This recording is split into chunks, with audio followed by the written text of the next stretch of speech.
என் வாழ்க்கையில இதோட ஒரு கொடூரமான படம் நான் பாத்துருக்கேன். அதாவது கமல் வந்து ஹேராம் மாதிரி விஸ்வரூபம் மாதிரி ஹேராம் மாதிரி எடுத்த ஒரு ஆக்டர். நான் இது போயிட்டு எடுத்து எதுவுமே நல்லா ஸ்டோரியும் 200 படம் நடிச்சிருக்காரு. ஒரு படம் பிலிமோகிராஃபியே காலி. 60 வருஷம் நடிச்சிருக்காரு.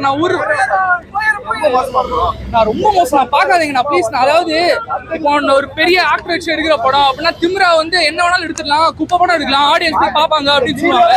தயவுசெய்து என்கரேஜ் பண்ணாதீங்க. படம் நல்லா இருந்தா மட்டும் பாருங்க. இது கமலே சொல்லிட்டு பாருங்க, என் படம் நல்லா இருந்தா மட்டும் பாருங்க. படம் தயவுசெய்து பாக்காதீங்க.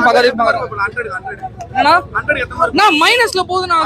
நான் ரொம்ப கேவலம். தயவுசெய்து பாக்காதீங்க. ப்ரோ மூவி எப்படி ப்ரோ இருக்கு? கேவலமா இருக்கு ப்ரோ. கொஞ்சம் லைக் ஸ்லோவாலாம் இருக்குன்னு எனக்கு ஃபாஸ்டா இருந்தது. எனக்கு எங்கேயுமே இன்ட்ரெஸ்ட்